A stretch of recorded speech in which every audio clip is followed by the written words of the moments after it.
Welcome to Far Realms Radio. I'm Skylar. And I'm Justin, This is our podcast of many things. where we give you eldritch advice to improve your Dungeons & Dragons games. Let's dive in.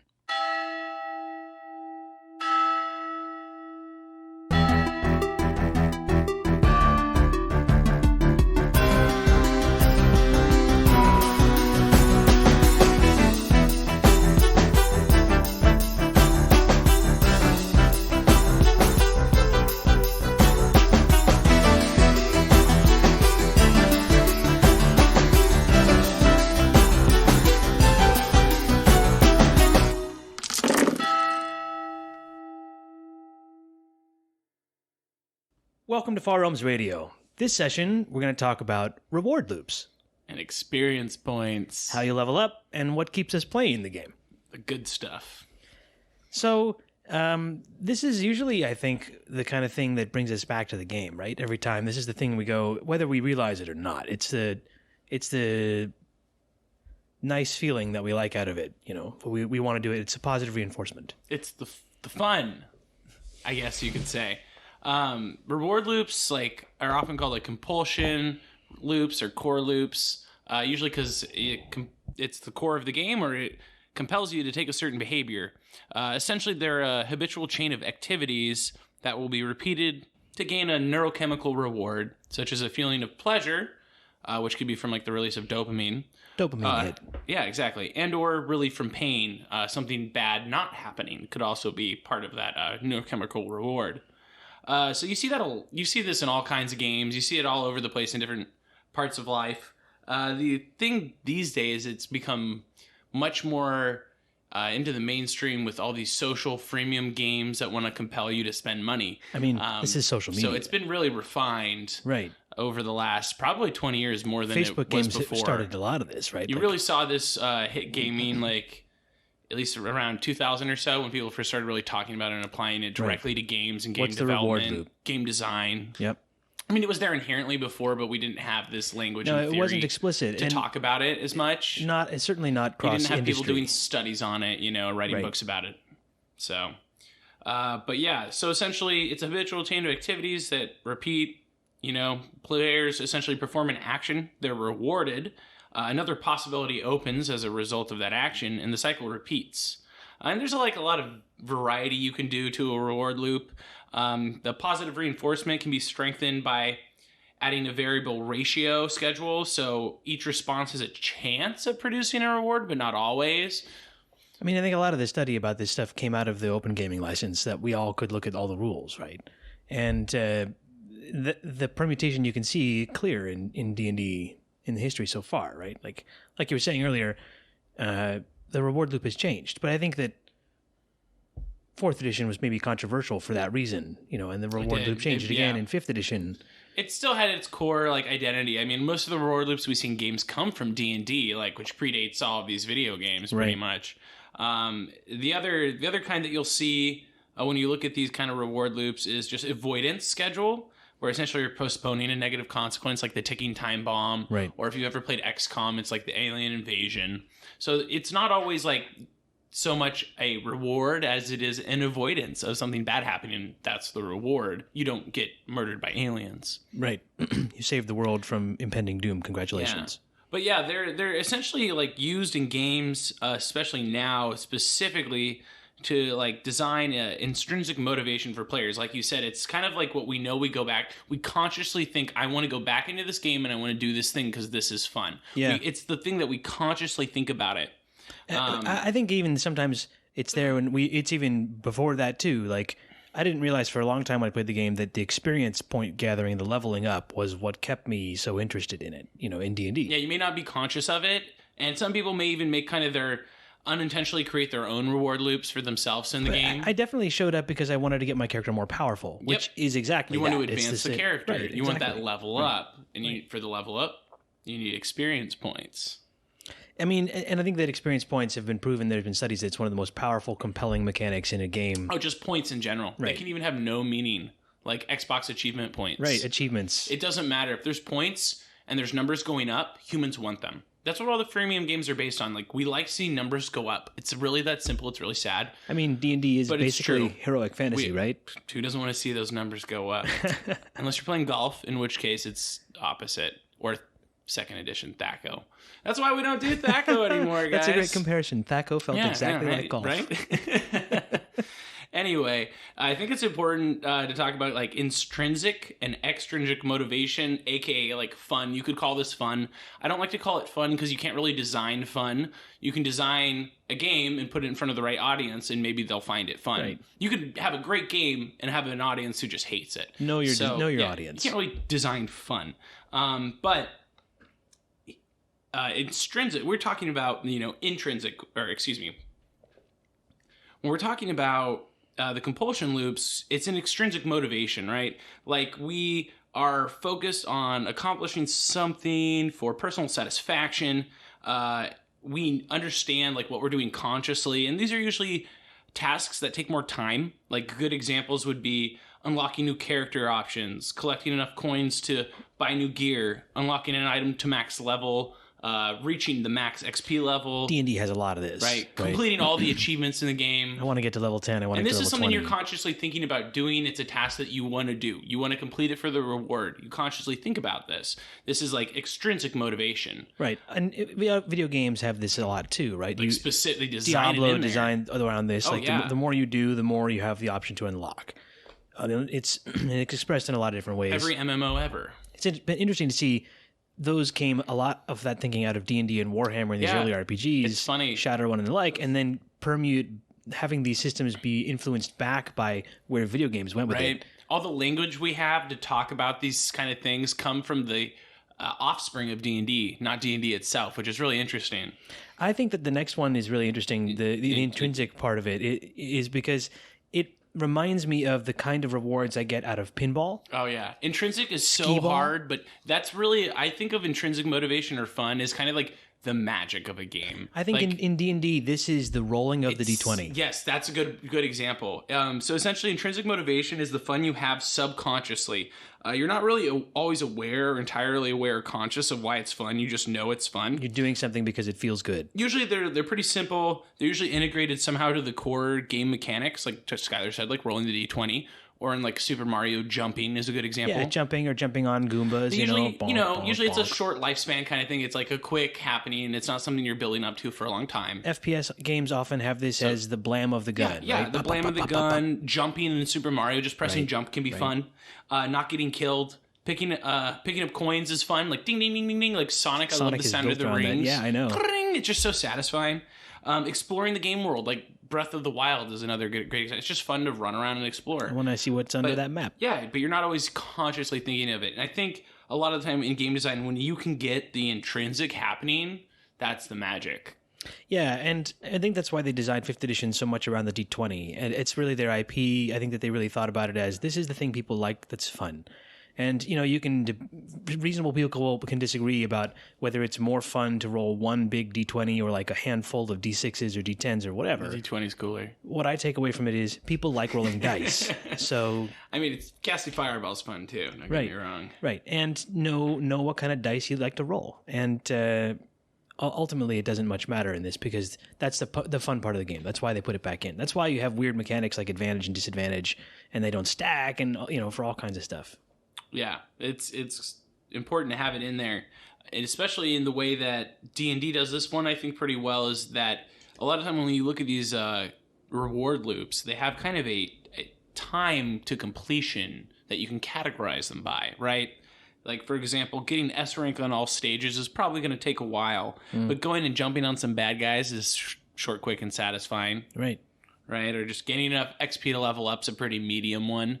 So you can categorize them that way. And D&D, you'll see, has kind of these at different levels. Like, maybe you want to level up as your long term. Your short term could be loot, or just killing some orcs. Yeah, these are mapped pretty well to the types of players as well we talked about previously. Yeah, you'll notice certain players tend to gravitate towards certain like rewards in the game. How long they want to invest. Like some people just want XP to level up. They don't care about anything else. Some people just want to kill orcs. Doesn't Some matter people what just they do. all they want is a magic sword. They literally could care about nothing else. As long as they get a cool magic sword, they'll be 100% stoked. That's correct. That player exists. So, I mean, these are important in the design because they keep us coming back. It's important from the business's perspective because it's how they keep people playing their game and making money.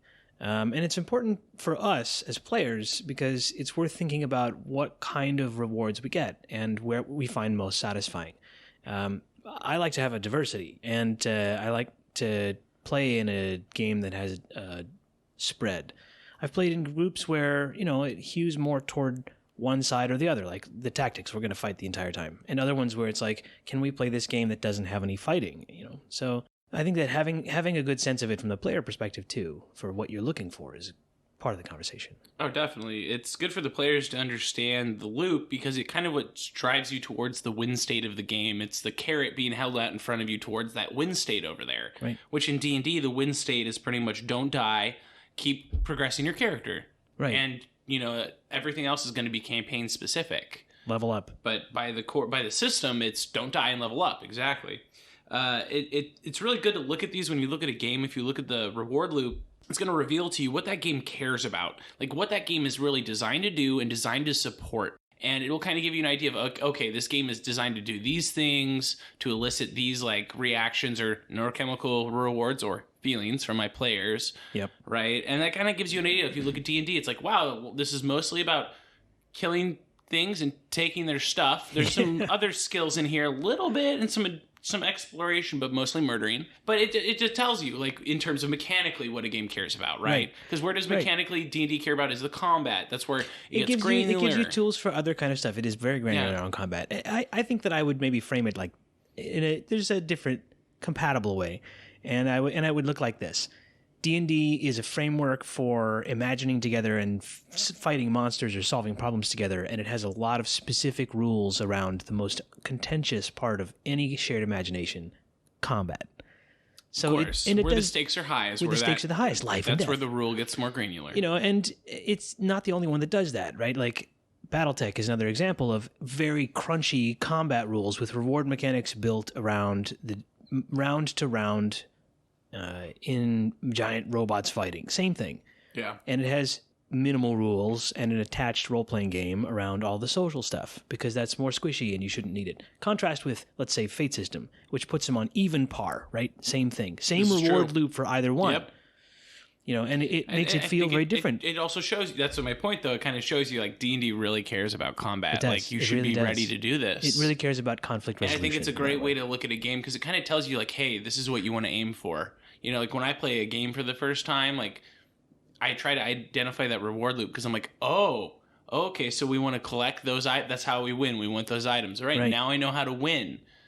Like, because that's what I do with games, unfortunately. I mean, but the thing is that I think that in D&D in particular, the combat system is just a facade on top of the more important reward loop and the best one we have so far, which is experience points. Oh, yes, of course. It's just a method to get there. Right, and they give you means by which you can gain experience through a bunch of different non-combat related ways, but the interesting part about D&D, and to your point, is that for any challenge in a given level, the combat encounter will always grant more experience than any of the other. Yeah, in this edition, that's for sure. There's been previous editions where it's been slightly different. Yep. Like Multivade D&D, it was gold. Like it wasn't even worth killing monsters. Right. Like, you could avoid it. Like why? Because your experience came in how much treasure you had. That persisted even in the second edition. Exactly. But yeah, now it's pretty much XP is the primary reward. The game's designed around it. Like you get more XP means more level ups, which means more ability to get more XP. And then you have loot that kind of helps you in endeavors of gaining more XP and not dying. So while loot is its own reward there, it really feeds into that XP reward system. Because most loot, what are you going to use it for in the end result? Not dying, gaining more XP. I mean, and we see this in everyday life. I think that it exists in everyday life too, right? This is not a new thing specific to gaming. Like it exists in sports. There's a very clear reward loop in basketball when the ball changes hands or even changes teams. And it's pretty fast compared to baseball with a longer each for an inning. Monster Hunter was an interesting call out on Wikipedia, I think, as we were looking. Yeah, when I was looking at reward loops, this was actually the example on Wikipedia. And I loved it because when we both started playing the most recent Monster Hunter World, such a good game. I remember we talked to each other. We were like, "Wow, The reward loop in this is amazing. I can't put it down. This reward loop is brilliant. And it didn't have just one either. Like there were a few like for collecting things and for fighting. But I was impressed. It was funny because we explicitly talked about it, and then when we were researching this episode, we're like, oh, funny. It's the example on Wikipedia. Good job, guys. Well, hey. They nailed it. Loot boxes, too, is another one you see. Slightly different, though, with loot boxes. It's essentially gambling more than the other ones. Yes. This is like Pokemon cards as a kid, those booster packs. Like looking back, I'm like, oh my isn't God. Isn't it all gambling? It's just gambling for children. If there's any RNG in there. Oh, yeah. But yeah, essentially these are getting those dopamine rewards. You don't know, like it's unpredictable. This is like scratch-offs. It's the same thing. Yeah, you get that higher unpredictability makes it more exciting. So that's why in games they like have all the like the visuals and the explosions when you open a box. You know, it's like trying to make it as epic as possible, as rewarding as it can get you, because it makes it feel it's better. Like a hit of dopamine. I mean, that's why casinos have lights, flashing lights. It's true. That's a good point. Same thing. So I mean, D&D has had this for a while, right? And there's RNG involved, random number generator, which is kind of the OG of a lot of these ideas. Which means that you're not guaranteed to win. You know, you even it's possible your party could just roll crappy and you guys TPK.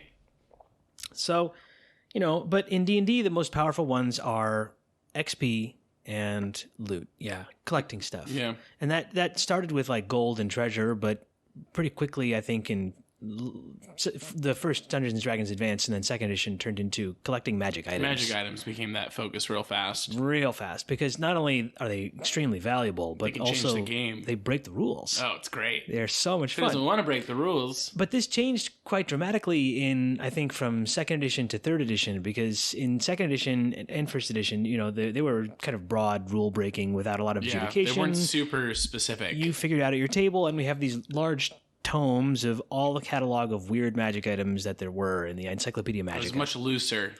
Right. And then in third edition, it all got systemized with pluses and minuses that would relate to other things. So there was a quote-unquote reasonable system that you could parse through all of it. And the funny thing is, it's because if that loot system is too powerful, you gain XP too easily. And that's what really breaks the game there, right? Yeah. Is that reward-risk ratio of gaining XP and doing encounters doesn't really matter as much. Then also by the end of third edition, 3.5, Pathfinder plus whatever, it kind of felt like GURPS, you know, where it was like so many different crunchy possibilities that it was, you know, rewarding in every which way that you wanted to invest a lot of math and time. Oh, yeah. And then fourth edition was like, let's learn from the community, right? Yeah, the original, honestly, back in OD&D, that's where it all started with the experience points, at least. Magic items were probably more GM fiat at that time. Yeah, they weren't common back in first edition. There were a few like magic sword or magic shield, like you would see in a board game. Yeah. Like Hero exactly. Quest. It was like or Munchkin. Yeah, here's your like magic sword card. Right. But Arneson, apparently David Arneson invented them actually for Blackmore when he was doing that before the release of Dungeons and Dragons. In the 1974 release of D&D is where he first published this experience point system.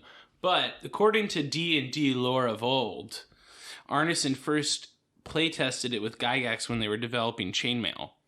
The playtesting group was having so much fun they didn't want the experience to end, so Arneson had the idea to let characters earn points from successfully completing a game. They get these experience points and they could level up with enough points in between games so they could play the next game with their newer high-level character.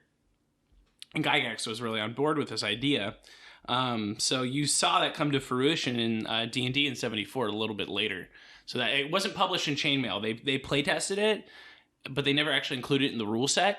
So it wasn't, that's why it's lore, right? I'm not sure if it, no one's sure. Right. But it shows up first in 74 in D&D. And then the Blackmore stuff came out as supplements later. It was his own little game Arneson had before. He developed it into supplements later. The D&D, like the calculation for experience points per level has always been kind of a black magic, you know, throughout the different editions. And third edition made it's a black box. You're like, where are you getting this from? Made a very clear progression you could reverse engineer, but like fourth edition changed it, fifth edition changed it again. Second edition, it was totally arbitrary. Like it wasn't even the same class to class, you know. So your reward loop was literally tied to which class you're going to play, which should feel more board game like, except because of the long reward loop for a wizard, and by which I don't just mean next level. I mean, like, you're not going to get anything interesting until level 9. Yeah. I mean, that's part of, like you said, board games, because it was tied to war games, right? And in war games, you had a lot of soldiers who could increase in rank. And so you kind of have this ranking promotion system present in war games, and that very clearly made its way into OD&D, and parts of it fell out of the game later. But if you look at OD&D, every time you level up, your class gains a new rank title, right? So based on your class, your character gets a new title. So fighting men, they were, as you leveled up, were veteran, warrior, swordsman, hero, swashbuckler, myrmidon, champion, superhero, okay, and lord. Lord at the top. Yeah. So as you would level, you'd get these titles. Magic user is a funny one because it goes medium, seer, conjurer, theurgist, thaumaturgist, magician, enchanter, warlock, sorcerer, necromancer, and wizard. So you just change genres of magic user as you level up, As apparently. you get more powerful. You can see the clear influence from sword and sorcery here. You're not a wizard until you're at the highest of levels. Right. So, good luck. And then clerics, you had acolyte, adept, village priest, right? Like, how's that a step up from adept? Congratulations, I've become good enough to be your priest. You have to deal with the whole village? Like, fuck that. Then vicar, curate, bishop, lama, patriarch. They're very strange. But you used to have that. So you can kind of see where that idea came from, these ideas of ranks increasing. They took this out of later editions because it's a little silly and it forces your character into certain boxes that role-playing might not make sense. Right. Like, if you're a swordsman and you use a spear, it's like, this doesn't make sense. You know, Warhammer Fantasy Roleplay had this too, and I think that one of the things that was a differentiator in this reward loop in Days of Yore was that D&D had a vertical reward loop, and here's a good example of that. As you progress in experience, you get better at what you are. You become more powerful at what you already do. It still exists in the game today. Oh, yeah. You don't make a lot of meaningful choices. You don't diverge. You know, you go in that same river. You're not going off onto tributaries. I'm going to become better at what I started out as. Versus Warhammer, and still, I think today it's like this, and other systems like Fate 2, where it's horizontal. And as your character gains experience, you change, but you are not better necessarily. You're just different. You change careers, you have different skills. You do still have some of those old skills, so the more you do it, you do get generally better, but there's a tapering off and a limit.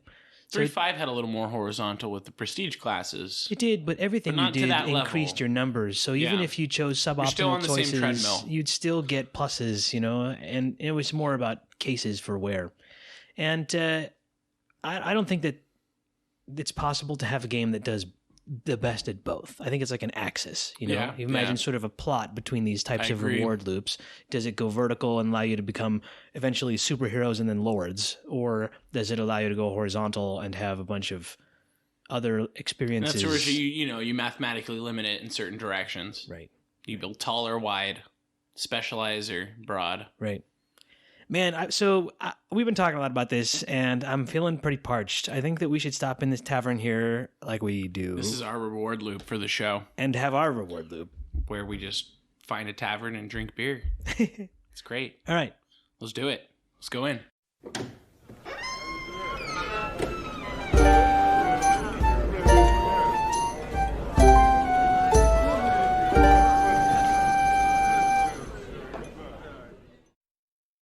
Welcome to Tavern Talk, our segment where we review a brew and toast to you, our valued listeners. And we're going to talk about a level up of a beer that we have previously reviewed, and also the current promo that we have going on. Yeah, so previously we had Gulden Draak, and it was great. Golden Dragon. It's a Belgian triple originally. It's sort of a rare, on our episode talking about Dungeons and Dragons. And so today we decided to level up the Gulden Draak, and this one is the Gulden Draak 9000 Quadruple. Power level more than 9,000. So I guess that's 9,000 times 4. So it's really 36,000. How is it even possible? That's a crazy power level. Vegeta's head would explode. I know. And I think that I like Gulden Draak quite a bit. It's a very refined and strong Did triple. They choose the right feat when they leveled up? What do you think? I think this one doubles down on what the other one also had. Very D&D of it to do. Right. It becomes more of what it already was. It's probably at the limit of what I would do out of like a Belgian ale. Yeah, it's pretty strong for a Belgian. Intense. I'm like, wow, this is an intense Belgian ale. This is if the other one is level 5, this one is at least level 15. It has a keep. It does. Yeah, it's brewing in that You keep. might find this in a treasure hoard. It has a nice shiny label. Yeah, so if for some reason the regular Gulden Draak, you want to kick it up a notch. It would make an excellent gift for a holiday. This is also, it has 9,000 right on the bottle. If someone's in the know, how is that even possible? They'll appreciate it. But anyway, we're also doing a promo. So we have a holiday promo. It's a New Year, new dice because promo. Everyone needs excuses for more dice. I mean, I always am a fan of beautiful dice. And This time we're giving away some lovely dice from Die Hard Dice that Justin and I both use and have come to really love at our table. Reliable, solid dice. The first one is in Far Realms Radio colors. It's a nice, strange, otherworldly green. And they don't have, well, you'll see it online. You can go look on the Twitter. We'll post something on the Twitter. The picture on the website doesn't do them justice. And it's a full set of 6. I guess 7? Yeah, you 7. get a whole set of 7 for this in a nice tin. And for the runner-up, we also have for second place a big, weird-looking, shiny Dire D20. D20. That's pretty cool looking. It's a prismatic, forged Dire D20. It's space-like, fits the Far Realms theme there. I'm a little bit envious. I have a big D20. It's a plastic one, not one of these. I know. I kind of want to order one of these Dire D20s now. And the Dire D20 has better heft than my big plastic D20. It gives you, as a DM, some real heft to that roll. Here, this roll's going to matter. I have a D100. I have a D100 that I use for D100 rolls, and it's always epic. So I might be on board with some of these Dire D20s for those important rolls. Marketing! It's working. Yeah. All right. Well, I guess we should get back and talk about the reward loop in our day-and-day D&D. I need more XP. Yeah. You can never have enough XP. All right. Let's get some more. Back to the show. Out of the tavern. Off to kill orcs.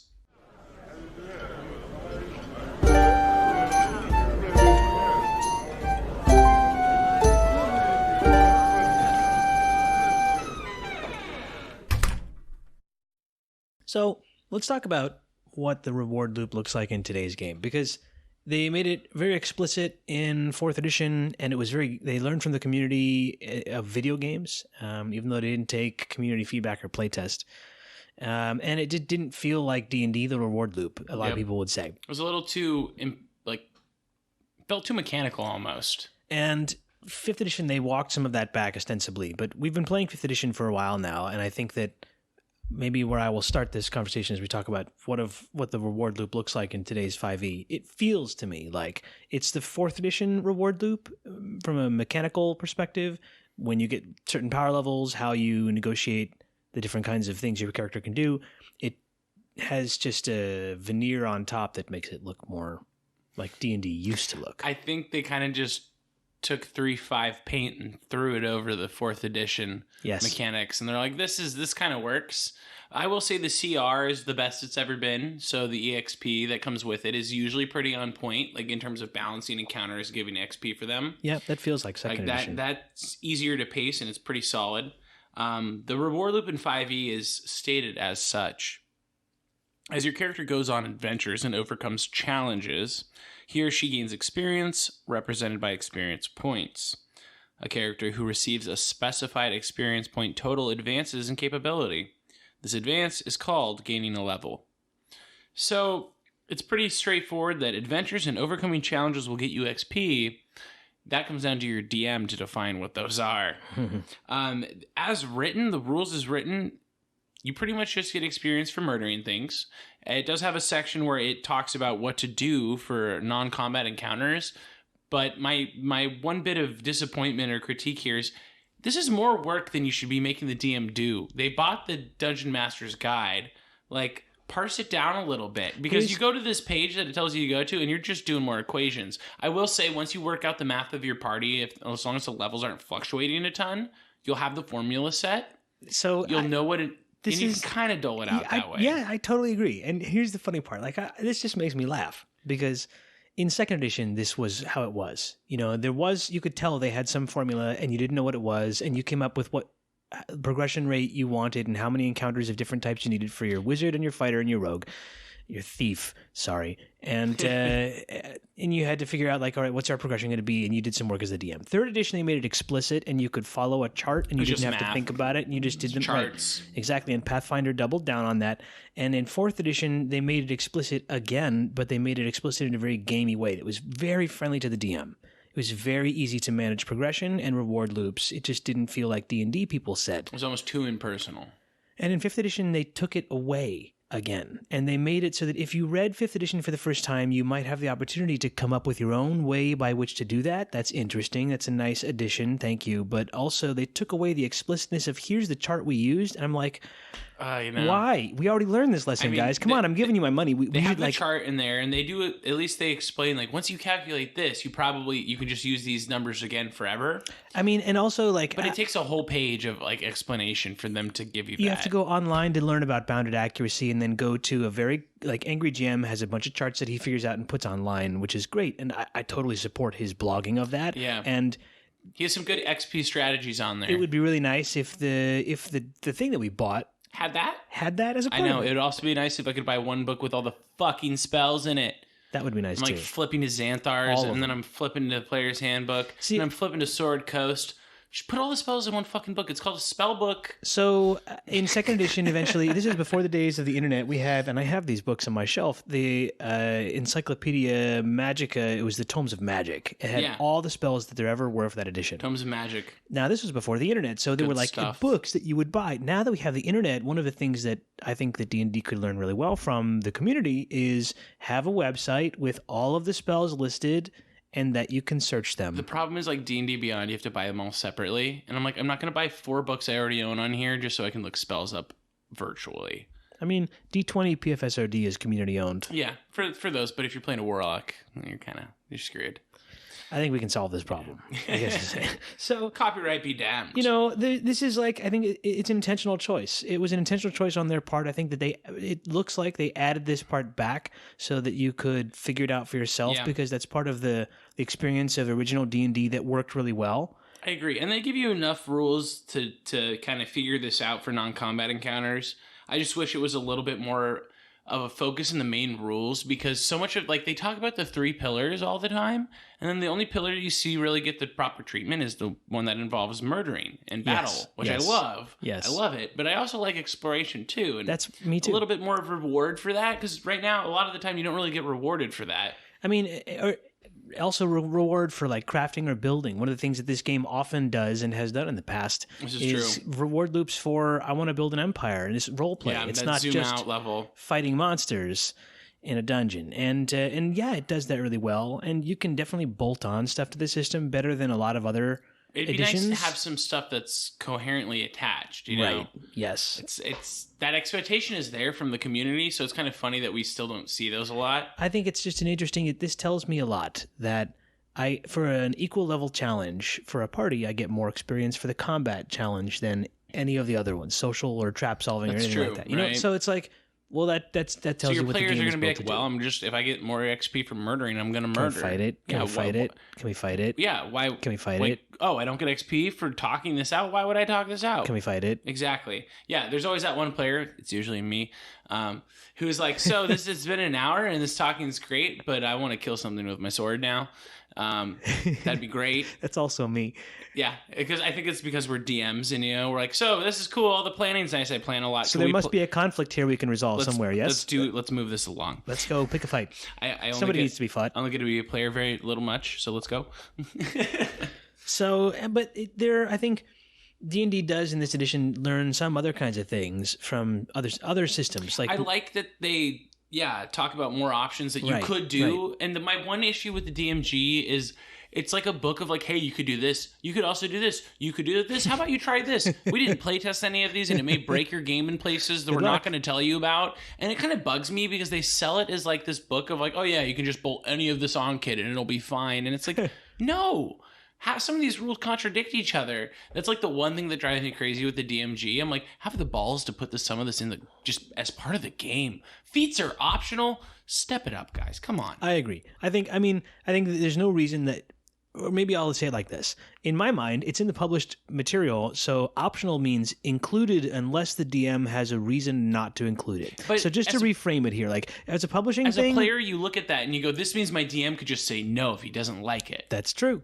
And that's also part of the game. That changes how players' behavior functions in the game. But I think that one of the things that we saw out of some of these things like milestone experience in prior editions came later, in Unearthed Arcana editions, right? So third edition had been out for third edition, and then 3.5, and then finally at the end of 3.5, before Pathfinder took it, they had Unearthed Arcana that talked about here's how you can advance characters, not based on experience, but when they get a milestone, they can level up one part of their class, and they get the attack bonus from the next level, or the spells from the next level, or the abilities from the next level, and when they have all four, then they have the next level. So, that's a novel way to change the game. And I think that the hard part to talk about this from this perspective about this game that they can never directly say is that this is a part of the game that hasn't been institutionalized or solved. We want to include some specific ways to tell you to customize it for yourself, that you need to pay attention as a DM to the reward loops that your players have. But we can't give you advice about that necessarily because A, we're trying to sell toys and they sometimes are in book form, and B, we're not your therapist and we don't know you or your group. I think it's nice that they give you a little bit of space because they know players are going to create their own reward loops. Yes. Some players just want to have a pet to foster or they want to run a bakery. Want to have a job. Who knows? I'm not going to play those D&D games, but there are people playing them. I mean, there are some in our games. I mean, yes. That's why I always have to push the murder so hard. No, not murder hoboing, just the murdering part. The regular D&D. Intentional murder, not random wanton murder. We have homes, okay? Jeez. We're not vagabonds. We have to murder everyone who's trying to attack our home. Yeah, so anyways, the DMG kind of non-combat counters, it essentially tells you can award experience to characters for overcoming challenges outside of combat. And then it tells you, go to Chapter 3, page 82, and kind of follow the instructions for building the combat as though it were an encounter of the same difficulty. I think that the only advice I have... okay. It's just a lot of work to do. It is. I think for the harried DM out there, the only advice I would say for this is award experience more often than you think you should, and in smaller amounts than your gut tells you. Pick an easy number like 50 or 100 and give out 50 or 100 all the time. And they'll get past level 1, 2, and 3 quickly, and they'll stay at 4, 5, 8 in that range for a long time, and it feels good. I agree, and we'll talk about some of those specifics in a couple seconds because those are good, and that can really make a big difference. Sometimes it's more about how you hand it out than how much you're giving out. Yes. How do you wrap that present? But the milestones is become much more popular of a method, milestone XP, I think, for D&D and coming from other games like you were saying.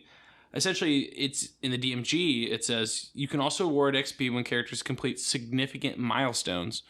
When preparing the adventure, designate certain events or challenges as said milestones. It gives you a couple of examples, like reaching an important destination, Rivendell, discovering a hidden location or piece of information, throwing the ring in, things like that, that you would get XP for. And you want to treat the major milestones, they recommend treating them as a hard encounter, minor milestones as an easy encounter. And then they talk about what you were saying earlier. You can reward players for their progress with something more than XP or treasure. For example, you give them bits of their next level. Mm-hmm. You can give them an extra bit of healing. You give them a magic item, whatever. You can throw those into the reward loop to kind of pull them along. I think one of the things that often DMs fall into, especially new DMs, have a quandary around is how much do I reward my players? And it's tough. That's like such a hard thing. You don't want to be stingy, but you don't want to give too much because then your rewards don't feel impactful. I think that the core mechanic of the game is about rewards, both experience and in loot, and magic items are a big part of that. And the reason I say it like this is because as the DM, our instinct is to give them less to make the ones that we do hand out more meaningful, and that's the wrong choice. I think you've got to find a middle ground with it. I think, yes, and I think that you have to... Because I've definitely given out too much before and regretted it. Yeah, but I'd rather give them out too much than not at all. The DM might regret it, but the players really enjoy it. And so the DM says, at that point, maybe it was actually the right choice because they all had a good time, which is also a part of the game. Even though it's like... I don't know what's going to happen next.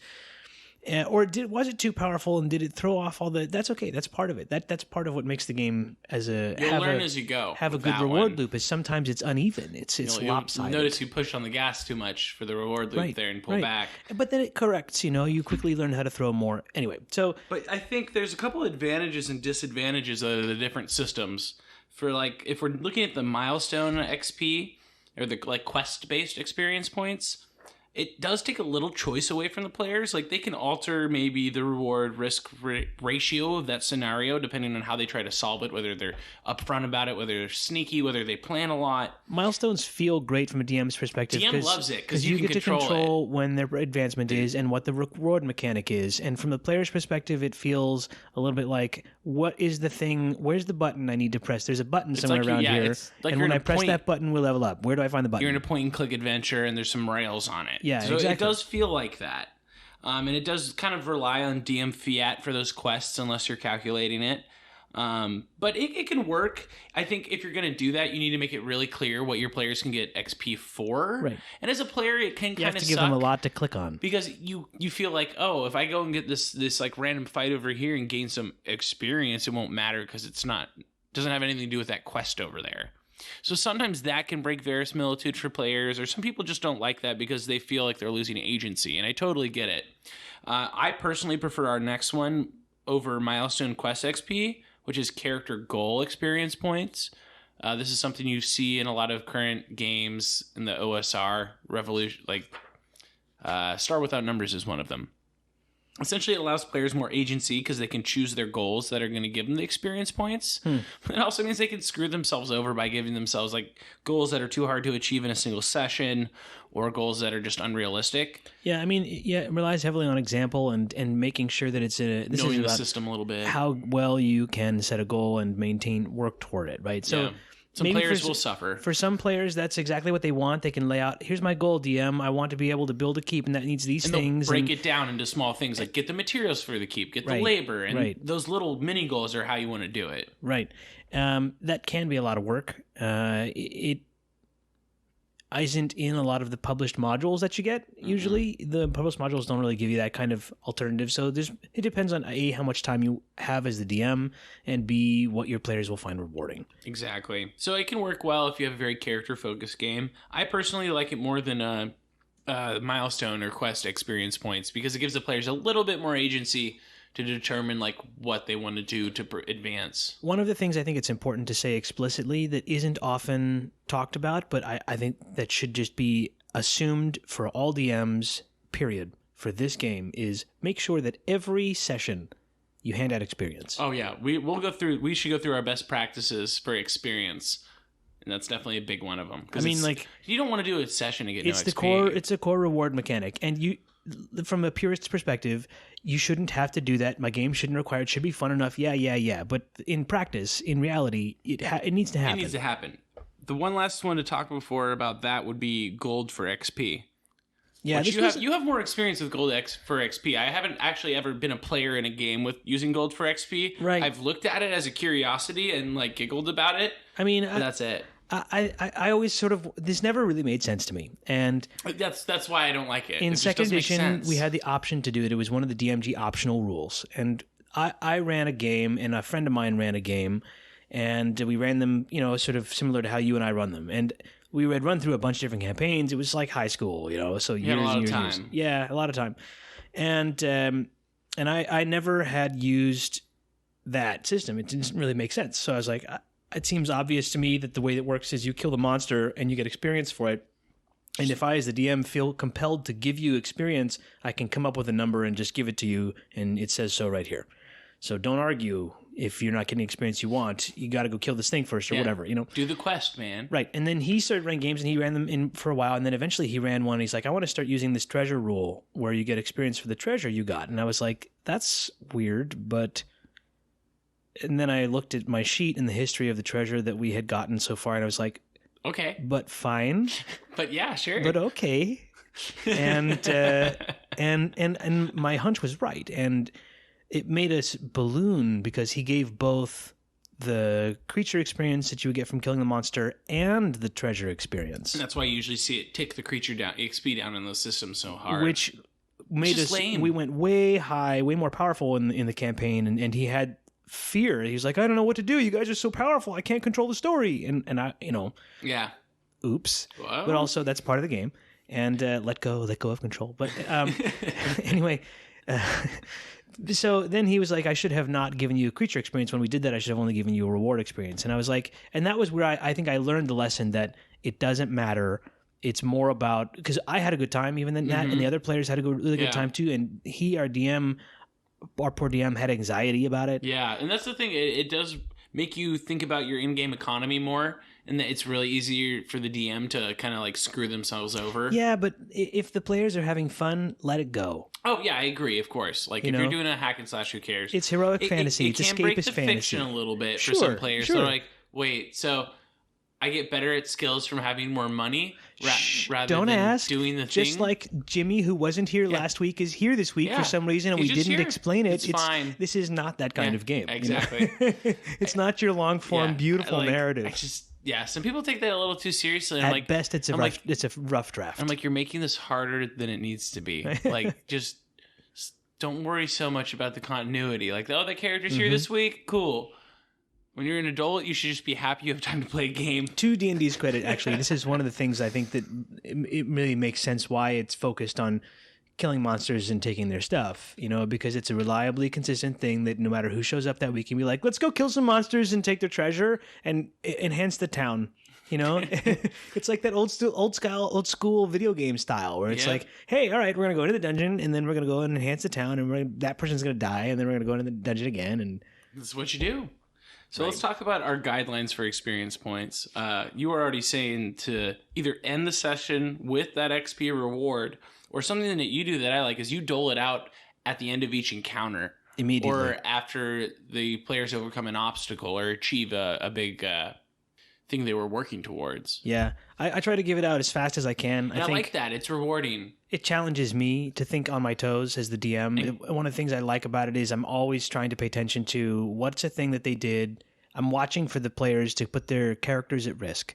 And that's where I look, because they'll create some risk. They built their character to do something, and they'll help guide each other too. Like, oh, let's get the face up there in front and have him start talking. Maybe he can talk our way out of this. Or, oh, I have a plan, and maybe the player has some real world history that they like, or they know something that they bring to their character, and the game is part of that as well. So you find, okay, well, right now I need to find some way to, okay, you came up with this interesting plan based on real world, etc. You get an experience reward right then. And then I don't have to think about it. I don't have to do the math later. I don't have to go into where I fell into in prior editions of like second edition where you don't give any experience until the end of the adventure. Yeah. And then you go through and go which encounter and tally it all up and you go, wham, here's a big, because I think also the other thing I do is I don't require a rest when they level up. I think that I try to shorten that reward loop as fast as I can. You gain experience, gain experience, gain experience. You and I do. Right, exactly. Yeah. And I decided, you know what? If you can wait until we rest or whatever, but bing, you level up. If you're going to do it right now, go. Yeah. And there was one guy. It does create some cool narrative moments. It can. I mean, because leveling up in the game doesn't make any fictional sense, like narrative sense. But you can make it a narrative thing, like, oh, you suddenly just like have this flashback and you remember this technique your old master taught you, and like you see the determination in the character's eye and it like zooms out from their eye and you find a new depth and you finally understand what he said. Or maybe you remember the powers that you once wielded and bring them. I let the player figure that out or not. The game already has enough abstract and weird with people showing up and not showing up and the strange things about the board gaminess of it. It's like a game that's like not something to get hung up over it for me. So but I think that it's really worthwhile to give that out as much as we can, and also these kind of rewards, because it's as the DM too, and you're the one who's running the game and thus running the table, sort of with an eye on the space as a whole, important to incentivize players to do behaviors that you think feed the game. And I think it works doing it with that breadcrumb style, because the way you do it is you usually go like, let's see, you defeated these orcs, so you each get 50 XP for that. Mm-hmm. Then you snuck into the stronghold without being noticed. That's another 50 each, right? Doing something like that, like you immediately say, hey, you did this behavior, so here's the reward for the behavior. And so the human's like, okay, I'm gonna keep doing those behaviors for more of those rewards. From an anecdotal perspective, when a player pulls off something like I'm gonna go try and charm this person, and some other players at the table are like, I don't know if that's a good idea, really. and then they succeed, and you reward them experience for their risk and success. Yes. This is a powerful dynamic at the table. If I take risks, I can be rewarded. Yes, and they give that immediately. Exactly. They get a little bit jealous. And handing out rewards kind of allows you to manipulate that player motivation behavior. So I think doing it more frequently rather than waiting till the very end is good, because then halfway through the game, players are like, oh, they can alter their behavior then, instead of waiting till the end of the game and then saying, oh, I need to take more risks next time. So we're talking about DM advice in Por qué no las dos. And then they get to the end of the game, next time, and they realize they didn't take the risks they thought they were going to do. Here's why I think, why can't we have both? And this is the thing that I can't tell DMs of all stripes, I think, enough. And this is very strongly Skylar's style and opinion of game.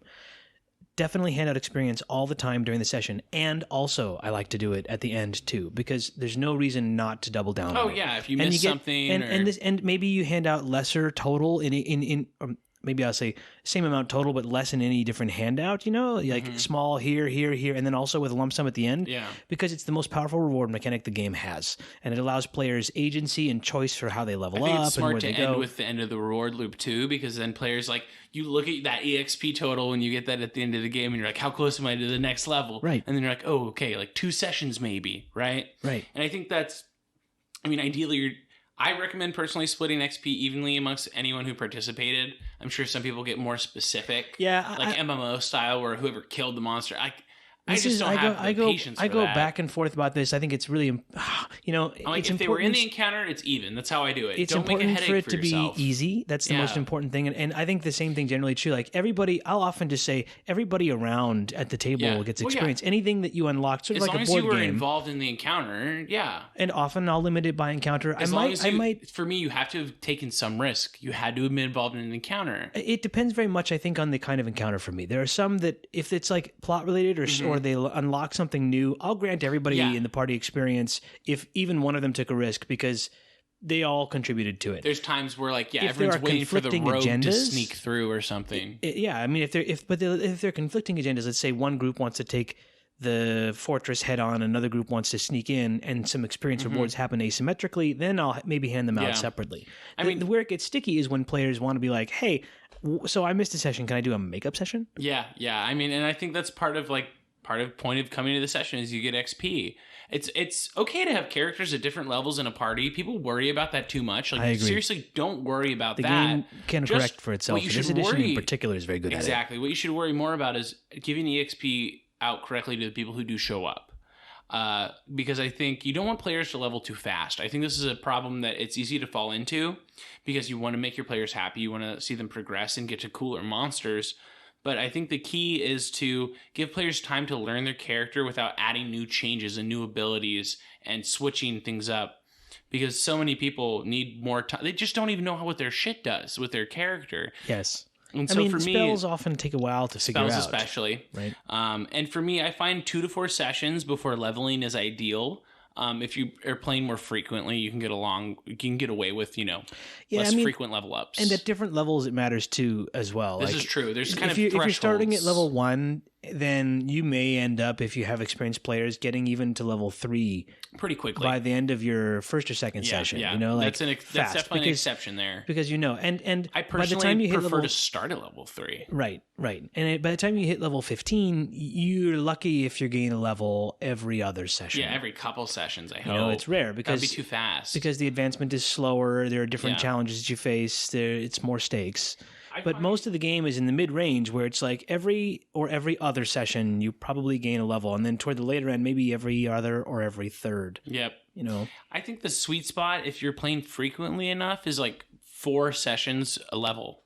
3rd edition provided some really nice, clear math on this. They said, here's the formula. They have the thresholds. That's what they do. This amount of encounter every level, and it's usually 4, or you could take this type and split it up into smaller ones. They have that in 5e a little bit too. You can actually find it in the DMG. Yeah, but it's not as easy how to modify it on the fly, right? They're like, here of all your stock encounters, you can pick these ones, and these kinds of monsters can handle for this party. And okay, you can always kind of DMF it and pump it up a little bit here and there. I tend to go the other way. I'm more like, all right, what's the experience that we want to have as players? And that reward loop can be both, I beat this monster in D&D at this encounter, but also it can be, I was able to wade through orcs, and that was hordes and hordes and hordes and hordes and hordes of them, with maybe some way to recoup that the rules don't allow. And I'll give you an example.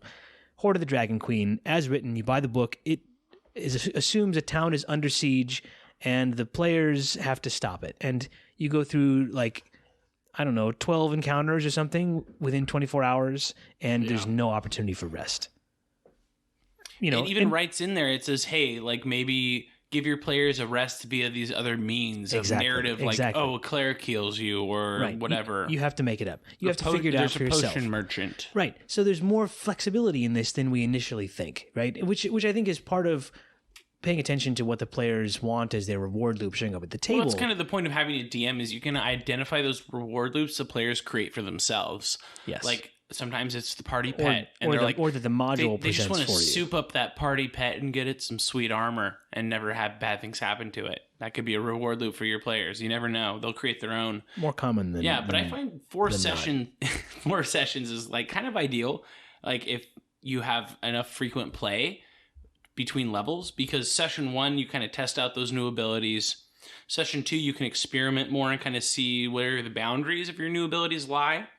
Session 3 is where you're pretty confident in what to do, and so you start to form those team strategies and understanding of your role with these new abilities. And Session 4, by that time, you're just kicking ass and hopefully leveling up. At least watching a lot of games and playing, I find that if you're playing frequently enough, that's pretty solid. Yeah. 3 or 4, sometimes less, obviously in the lower levels, hopefully it's faster. This is the assumption that 3rd edition and its derivatives made. And I don't disagree with it. I think it was interesting because it was one of the first games that said every so often, this is how often your characters should increase in level. And part of why that was controversial, I think, at the time when they did that, because in 2nd edition, this was one of the debates you would read about in Dragon Magazine and talk about with friends. I don't know, my characters stay, as one DM would say, has stayed at the same level for 8 or 10 sessions. It's been months since they've leveled up and they love it. And another DM would say, oh man, we've gone up 5 levels in the past 3 sessions, and nerd fight would ensue. Yep. And 3rd edition was here's the math, by the way. Here's math. Just stop arguing. I think a big part of it is less about how quickly you level up, because frequency of play matters there, but how you time those level ups within the game. And what the players get out of it, and this is where I always go back to the same place. It's job of the DM to pay attention to who is getting what reward loop out of the game and fostering that. And where that I like to fits say into your narrative. The DM's job is to make your character a badass, whatever that looks like for you. Be a fan of the character. That's how I look at it. What are the goals that you intend to achieve with this character? Here are the given circumstances of the setting and environment we're in. What do you intend to do? And you have to deal with all these other people too. So I think that having some sense of that the progression usually happens faster than we, the DMs, anticipate. If it's only 4 sessions, it's not a lot. They can throw a wrench into it, and then all of a sudden somebody can fly. Right. And they're like, oh, teleport. I just dinged a level. Now I can fly or teleport. And you're like, okay, that really is going to ruin my next 2 encounters. Or I got to come up with an idea. And this isn't as big of a deal, if you're playing at home with your buddies, but for Adventurers League, that can be an issue, when all of a sudden someone has a new ability or something out of nowhere mid-fight or what have you. So the rule you'll usually see, there's actually nothing in this. I looked in the player's handbook saying that you need a rest or a long rest to have your level up take effect. It's totally up to GM fiat. But in organized play, players may level up at the end of a long rest or the end of a session if they've earned enough XP. Now, obviously, end of a session between sessions is the classic way. That better be allowed.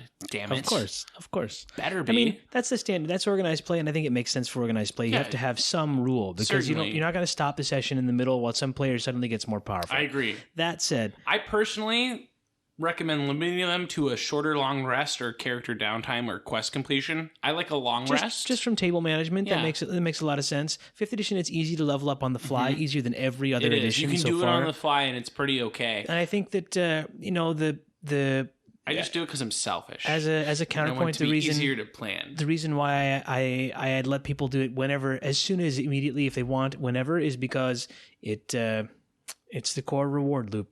I also will say this, like you like the planning better, and this may be a better way to organize it. I'll say, yeah, you can level up whenever you want, but if like you're slow because you're looking up something in a book, you might miss your turn. This is true. So better do it quickly. I mean, this is very true. Level ups are super epic for players, and I think it's pretty cool to be able to like time them with the narrative for certain like climaxes or tension control. And if they're a little more powerful than you anticipate as a DM, then let them be. That's because fine. They worked hard for that, probably. Pump up that encounter. It's one of the experiences. Let them feel powerful. Yeah, definitely. Reinforcements can always show up. Right. Let them spank the first wave and then bring a second wave. It's a resource attrition game. Don't worry. Let them feel real strong for the first wave and then just bring in the second one. This is something that 5th edition does better than others. You can Fifth just throw another another wave at them, and numbers matter in 5th edition. You'll start seeing when they have fatigue and they run out of resources, and you go, okay. Much as I'm lukewarm on bounded accuracy, I do like that numbers matter. Yeah. I like that, well, we're very outnumbered, and that's a thing. Whereas in 3.5, it's like,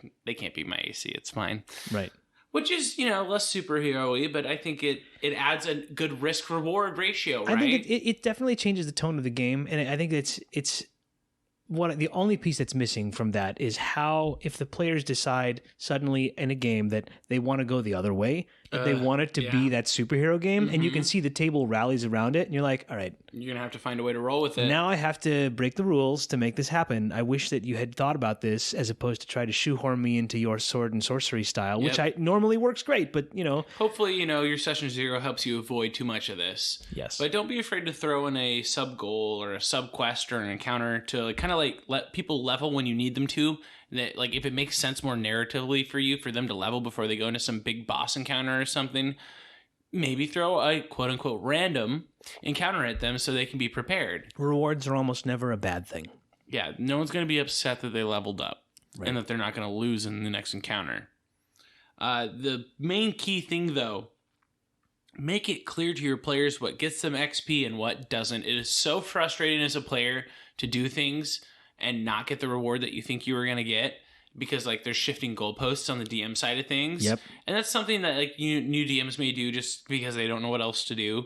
Hopefully it's not all the time and intentional, but players get XP for overcoming obstacles and accomplishing goals, but you have to decide what fits those definitions as the GM. And that you got to be consistent with so your players can make those risk-reward decisions. I mean, this is just general good DM advice. Consistency is paramount. Yes, you need to make rulings on the fly, but more importantly, you need to present to the other players a consistent and coherent experience. A world that they can understand, that has operable things that they can work off of, whatever the assumptions may be. They'll give you wide latitude on what those assumptions are as long as you're transparent about them, and give them some agency. So, yeah, I mean... Yeah, I think one of the good ways to do it is just use the easy, medium, hard, deadly rating system that DMG gives you. And just use an average party level. Just have an average party level. It'll probably be pretty similar most of the time. And I just agree. Go with that. Like you said, that way you kind of know, you have an XP total in mind for what each encounter is. So you can just say it, okay, you each get 100 XP because of this. And just move on. In the tips and tricks encounter, I think that... There are two things I would say, one of which is tips and tricks box. One of which is if you have NPCs, cap them at one level lower than the lowest player. At least. You never want the NPCs to outshine the PCs. That's a great piece of advice. And actually don't pay attention to NPC experience. Just bring them along whenever always at one level lower than the lowest player. They're around and they can contribute, but they're not going to outshine whatever the players choose to do. Yep, great way to do it. Another one I would say is I think it really makes sense in this edition particularly to throw as much reward at you as you can at the players because the ones they aren't interested in will bounce off of them. This actually will happen, and you'll find they have magic items that are just sitting there that they forgot that they have. They don't use, they don't care about, or they won't pick up the gold because they don't need it. It's okay in this edition. It's heroic fantasy. You can throw more rewards of all different types at them, and they'll just bounce off if they're not interested. There's not a ton of economy built into 5e. And when they pick up a particular reward, then that tells you as the DM the kind of rewards that player is interested in. They'll build their own mini reward loops. Just look for them. Right. Once you know the structure, you'll recognize it, and you'll be like, oh, they don't care about loot at all. All they want is that one ability to get better. They just want to soup up Fireball. That's all this guy cares about. Right. Most damage in one strike possible. That's all this player wants. Whack.